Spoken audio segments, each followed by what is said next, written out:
Alright, so I'm going to do a quick little video of the tree stand setup on this plot while I'm still right here. So basically it's just a double ladder stand. I like double stands if you can, just because it gives you a little bit more room to put some gear, especially if you self-film like I do a lot. You can put stuff, off to your side, which is, you can access it really easy. And the only downfall is it bulks everything up, so you kind of got to be hidden a little bit more. You feel like you stick out a lot. But if you can tuck it back in like this stand behind some cedars or in a cedar, you can get away with a lot. I like to set it off the food source a little bit. That way there's some trees in between you, and it will kind of cast shadows, and you're not going to be right out in the plain open for the deer to see. But every stand should have one of these. This is your lifeline. It's really easy to do. As soon as you get there, you just flip it around. This one's brand new. And this is why I like to do this too, is you do this really early and it kind of works out the kinks. That way when hunting season comes around, you're all set to go. And then all you got to do here is just slide this up as you go. They're super important. Every tree stand should have them. We all enjoy hunting, but the main thing is we want to be safe, and accidents can happen to anybody, and you want to get home to your family. So definitely invest in these guys. Anytime you hunt with me or in any of our stands, they'll always have these, and there's zero reason not to be hooked in at all times. When we were younger, we never used a safety harness, just climb up a big spruce or pine tree, and we got lucky, and hopefully we smartened up the older we got. The other thing is a pull rope. I just use these. I actually make a lot of my own. This one I bought, but this thing lights up so you can see it at night, and so does this actually. So this lights up at night too. I like to keep this like chest high or waist high off the ground, so your bow never really touches the ground. It just kind of sits there, and we'll climb up and I'll explain kind of what I did that for.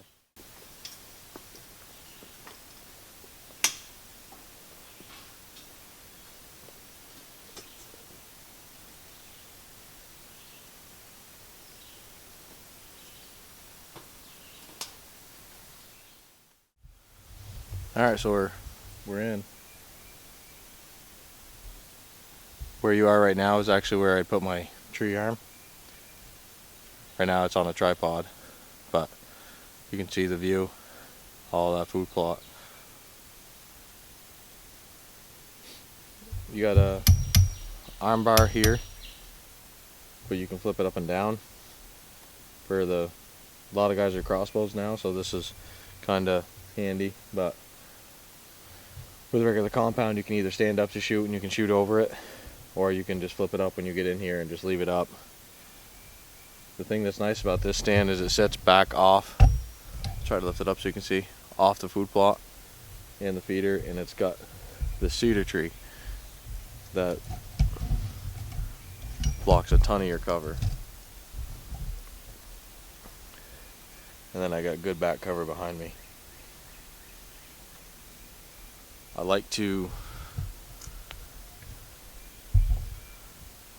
run my tree stands kind of at an angle. It's not designed for a lefty. It's definitely if you're a right-handed shooter, but a lot of guys put the tree stand straight on to where they're trying to shoot. Problem with that is it's a weird angle for you to be turned. If you're sitting here as a right-handed shooter, you have all this movement, so you can cover the vast majority of everything that you need to and still be comfortable. Because everybody that target practices, that's how you shoot. You shoot sideways. So being able to do this sideways too gives you free range of everything that you need. So I like to always set up my stand kitty cornered and give most of my shots off to my left hand side because I'm a right-handed shooter. A lefty can do the same thing, just set it up opposite, or these tree stands give you so much room that even a lefty can stand up and move around. Or if you're a left-handed crossbow guy, it's really easy. You got really good rest right here. So it's just a nice, really simple tree stand setup, and it's always done really good for me. Like I said, I like to be off the food source and put a few trees in front of you just to cast shadows and everything like that. As the sun goes down, it's going to set to our backside here, and there's going to be shadows all through here, so the deer are never going to pick you off here.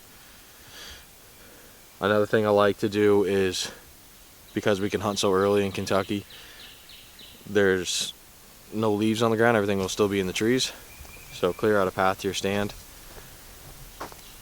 With a spot like this where it's tucked back in one of our back corners of the property line, so it's tough to walk into.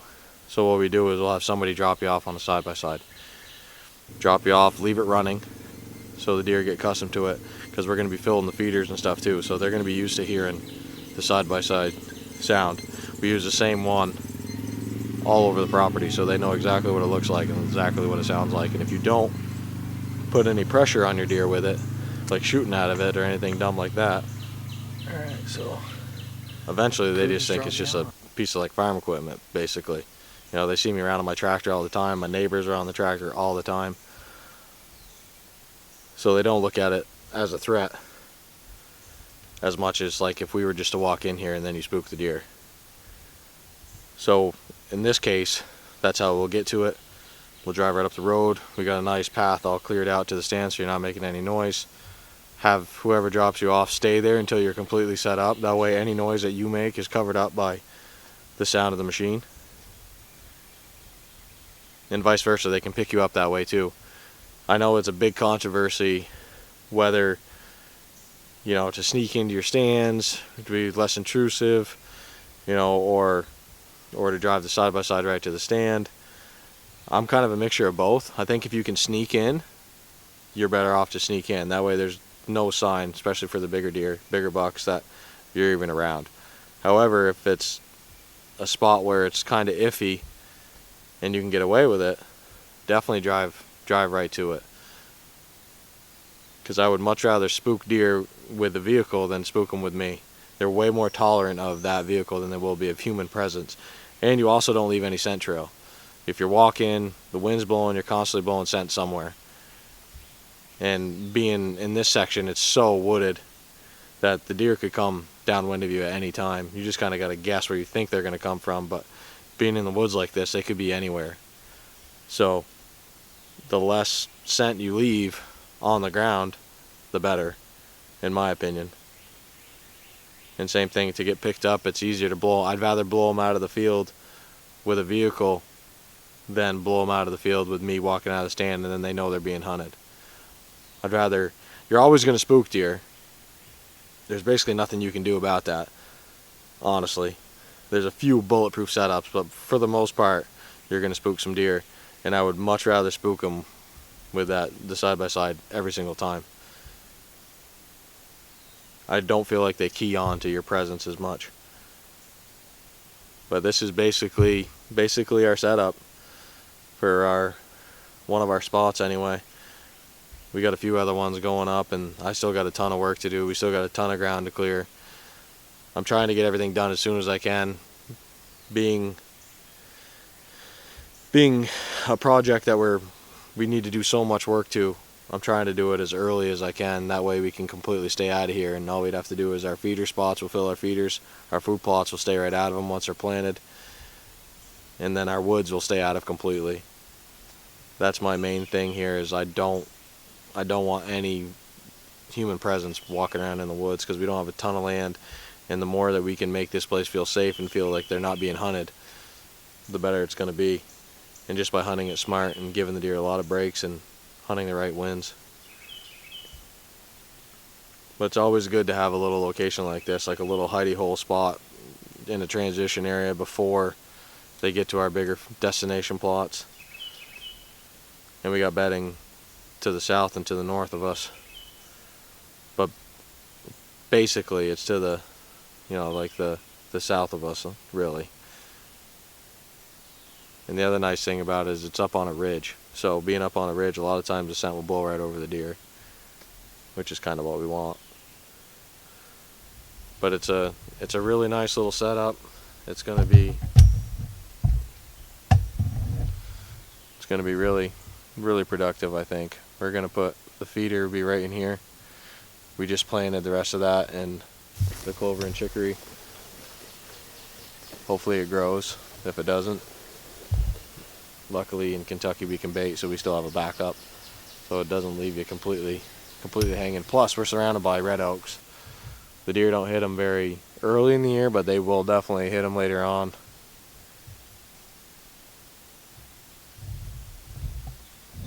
Hopefully you guys enjoyed this little setup video. There's a million ways of doing it. This is just how I've always done it and had really good luck. So hopefully we can get in here and let things be and start running some trail cams and see what we got running around. We've got some decent bucks on our mineral sites already, but I usually don't get too crazy with the cameras until like July, once you really know what they're going to be.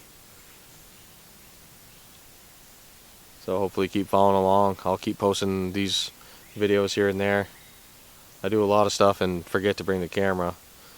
I'm trying to get better at that, but it's gonna be a fun year. We're really looking forward to it.